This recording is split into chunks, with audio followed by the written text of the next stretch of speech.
दोस्तों, हमारे जीवन में हर रिश्ते का एक अलग महत्व होता है। हर रिश्ते के लिए एक अलग स्थान होता है।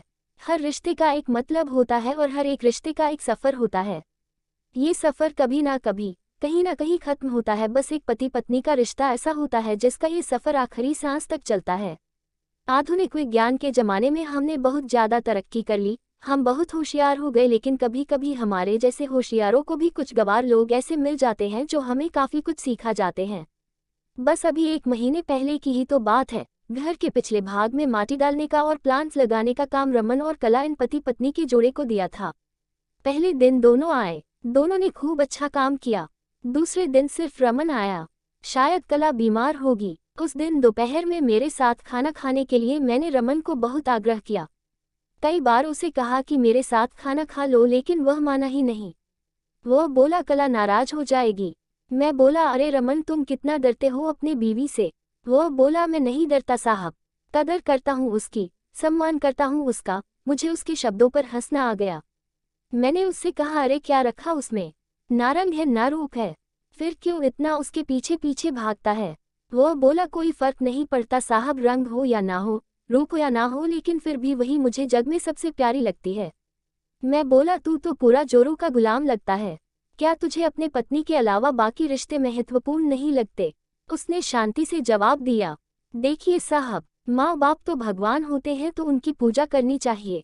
भाई बहन का रिश्ता तो जन्मजात होता है और दोस्ती का नाता तो सिर्फ काम या मतलब के लिए होता है और बाकी सारे संबंधी मतलब के लिए ही होते हैं। अब देखिए जैसे कि आपका और मेरा नाता भी काम और पैसे का ही है ना।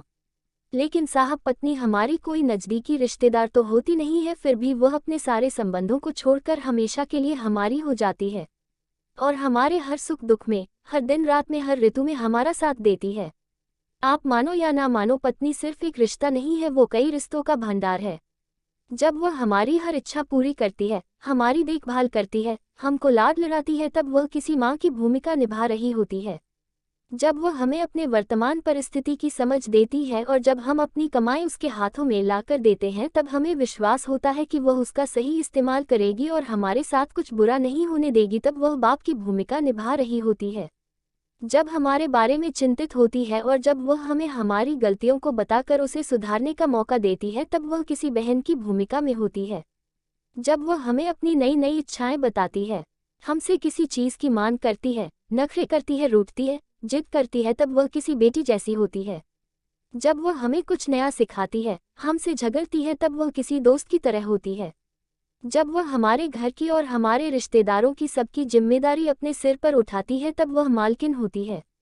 सबसे जरूरी, जब वह सारी दुनिया को और यहाँ तक कि अपने बच्चों को छोड़कर भी जब हमारी बाहों में आती है, तो वह हमारी पत्नी, प्रेमिका, हमारी जान, हमारा श्वास बनती है। अब आप ही बताएं साहब, अगर मैं उसकी इज्जत करता हूँ, उसकी कदर करता हूँ, तो क्या मैं कोई गलत काम करता हूँ। और वैसे भी पत्नी सिर्फ अपने पति के लिए अपना घर छोड़कर अनजाने घर आती है और बाकी के रिश्ते तो परिस्थिति के हिसाब से निभा जाती है।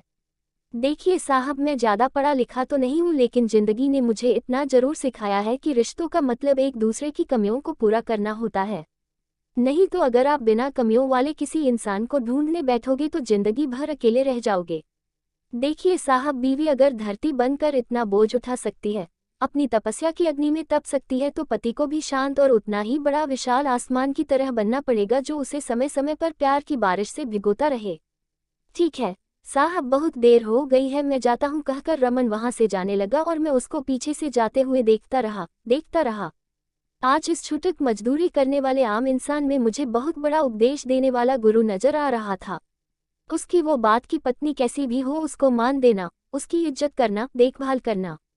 Para vivahita purusa ka prathama kartavya hai, ora ye gurujnana mujay javana bara yada raha.